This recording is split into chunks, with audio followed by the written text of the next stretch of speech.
نحمده ونصلي على رسوله الكريم أما بعد فأعوذ بالله من الشيطان الرجيم بسم الله الرحمن الرحيم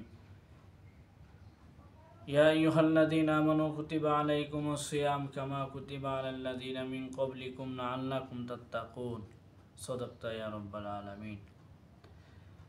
সম্মানিত বন্ধুগণ, যে যেখান থেকে ভিডিওটা দেখতেছেন সবাইকে ধন্যবাদ। আজকে আলোচনা করব যে পবিত্র মাহে রমজান শরীফে রোজা রেখে পবিত্র মাহে রমজান মাসে একটা আমল করলে আল্লাহ তাআলা 70টা সওয়াব দেয়। সুবহানাল্লাহ।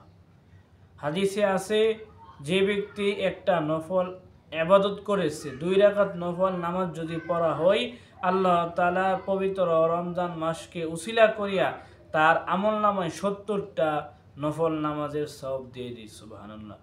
অর্থাৎ 2 রাকাত করিয়া যখন আপনি 70 বার পড়বেন নফল নামাজ, আল্লাহ তাআলা 2 রাকাতের বিনিময়ে আপনার আমলনামায় সে সওয়াব দিয়ে দেয়। সুবহানাল্লাহ। সম্মানিত বন্ধুগণ, এই রমজান মাস হচ্ছে আল্লাহ তাআলার মাস। শাহরু রমাদান আল্লাযী উনজিলা ফীহিল কুরআন হুদাল লিন-নাস। আল্লাহ তাআলা বলেন, কোন মাসকে আমি কোরআনে বলি নাই, আমি আরবিতে কোন মাসকে কোরআনে বলি নাই। আল্লাহ তাআলা বলেন, আমি রমজান মাসকে উল্লেখ করেছি। অন্যান্য মাস হাদিসের ভাষায় আসছে, কিন্তু আল্লাহ তাআলা পবিত্র কুরআনুল কারীমের মধ্যে এই মাসকে ডাক দিয়েছেন, সম্বোধন করেছেন।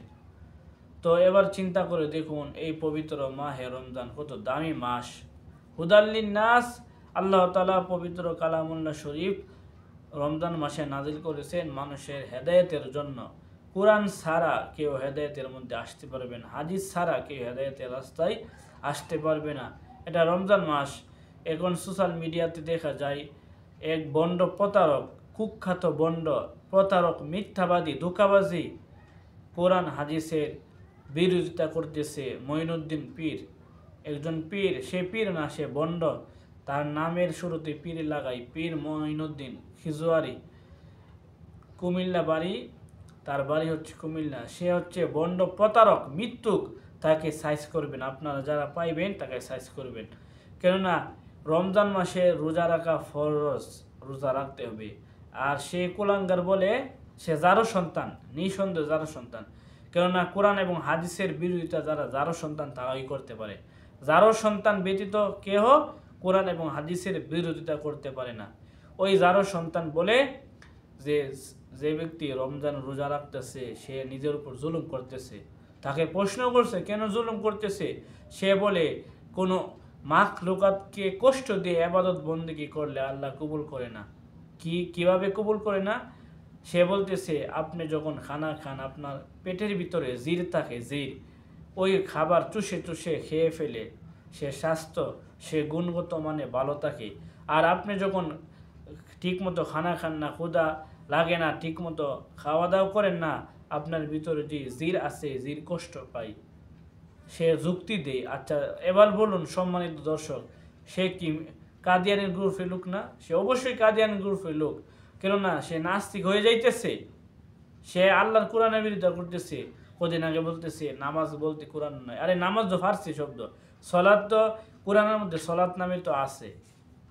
সে বন্ড প্রতারক, সে বলতেছে রোজা বলতে কোনো কিছু নাই, নামাজ বলতে কোনো কিছু নাই।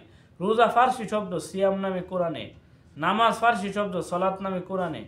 সম্মানিত দর্শক, এই প্রতারক বন্ডর থেকে বাঁচিয়ে থাকবেন। আপনি রোজা রাখতেছেন, আপনার ভিতরে জির থাকুক বা যাই থাকুক না থাকুক, জির থাকুক না থাকুক, আপনার রোজা রাখতে হবে। এটা রোজা ফরজে আইন, রাখতে হবে। আর রোজা যদি না রাখেন কবিরা গুনাহ হবে। ফামান শাহিদা মিনকুম আশ-শাহরা ফালইয়াসুম। আল্লাহ তাআলা বলেন, যখন তোমরা রমজান মাস পাইবা, ফালইয়াসুম হু, তোমরা রোজা রাখো।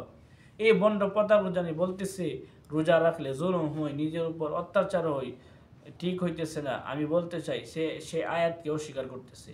আর যে ব্যক্তি আয়াতকে অস্বীকার করে সে কি মুসলমানের কাতারে থাকতে পারে? থাকতে পারে না। সেজন্য সম্মানিত দর্শক, আপনারা ভিডিওটা শেয়ার করে দিবেন, এরকম বন্ড প্রতারক যেন হুঁশিয়ার হয়ে যায় আমার আলোচনা শুনে জেনে তারা হুঁশিয়ার হয়ে যায়। তারা কোরআন এবং হাদিসের বিরোধিতা করতেছে। কোরআন তো পড়ছে না, হাদিস তো বলছে না, এবং তারা বলে সিয়াসি তার 6 কিতাব পড়ছে, 12 কিতাব পড়ছে। আল্লাহ তাআলা এই বন্ডদেরকে হেদায়েত দান করুন। আল্লাহ তাআলা আমাদেরকে রমজানের রোজা যেন রাখতে পারি সে প্রত্যাশা রেখে আমি আমার বক্তব্য শেষ করলাম। পরিশেষে আরেকটি কথা না বললে নয়, এরকম বহুত বন্ড আছে সমাজের মধ্যে, এলাকার মধ্যে, প্রত্যেক জেলায়, প্রত্যেক থানায় এরকম বহুত বন্ড আছে। বন্ডরা ইমান চুষে চুষে নিতেছে, বন্ডরা মানুষকে বোকা পেয়ে ইমান চুষে চুষে নিতেছে।